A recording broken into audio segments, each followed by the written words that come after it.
भारत की सबसे अमीर महिला जिंदल समूह की चेयरपर्सन सावित्री जिंदल अपनी महत्वाकांक्षाओं को पूरा करने के लिए चुनावी मैदान में उतर गई हैं। उन्होंने अपनी राजनीतिक महत्वाकांक्षाओं को हिसार के लोगों की आकांक्षाओं से जोड़ा है, क्योंकि भाजपा द्वारा टिकट न दिए जाने पर वह निर्दलीय उम्मीदवार के रूप में चुनावी मैदान में उतरी हैं। पूर्व मंत्री 2 बार विधायक रह चुकी सावित्री जिंदल अपने दिवंगत पति ओम प्रकाश जिंदल की विरासत को आगे बढ़ा रही हैं।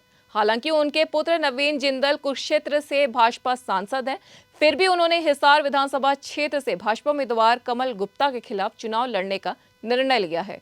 सार्वजनिक कार्यक्रम में भाग लेने और अपने व्यस्त कार्यक्रमों के बीच सावित्री जिंदल ने मीडिया को दिए गए इंटरव्यू में बताया कि चुनावी मैदान में उतरने का फैसला उनका अपना था। जब पत्रकारों द्वारा पूछा गया कि क्या भाजपा की ओर से उन पर चुनावी मैदान से दूर रहने का कोई दबाव है, इस पर सावित्री जिंदल ने कहा कि भाजपा की ओर से उन पर कोई दबाव नहीं है। उन्होंने ऐसे किसी भी दबाव से इनकार किया। हालांकि उन्होंने कहा कि उनके परिवार से भी अंतिम फैसला लेने का काम उन पर ही छोड़ दिया गया है। उन्होंने कहा कि मेरा परिवार मेरे निर्णय से सहमत था। उन्होंने सामूहिक रूप से मुझे अपना निर्णय स्वयं लेने देने का निर्णय लिया। वे मेरे साथ हैं।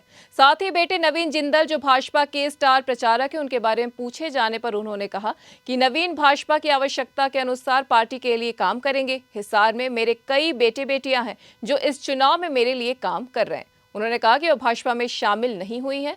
अपने दिवंगत पति ओम प्रकाश जिंदल के बारे में बात करते हुए सावित्री जिंदल ने कहा कि उस समय उन्हें राजनीति का बहुत कम अनुभव था। उन्होंने कहा कि घर में आने वाली महिलाओं से बातचीत करने के अलावा मेरी कोई भूमिका नहीं थी। मैं घर का काम संभालती थी। 2005 में दुर्घटना में उनके निधन के बाद लोगों ने मुझसे राजनीति में आने के लिए कहा।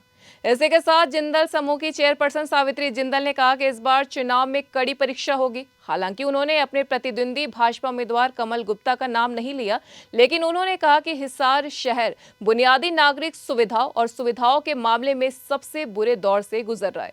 हिसार में सड़कें, पानी की आपूर्ति और सीवरेज व्यवस्था चरमरा गई है। मवेशियों की समस्या और यातायात की भीड़ लोगों को परेशान कर रही है, क्योंकि सड़कों पर मवेशियों के कारण कई दुर्घटनाएं होती हैं।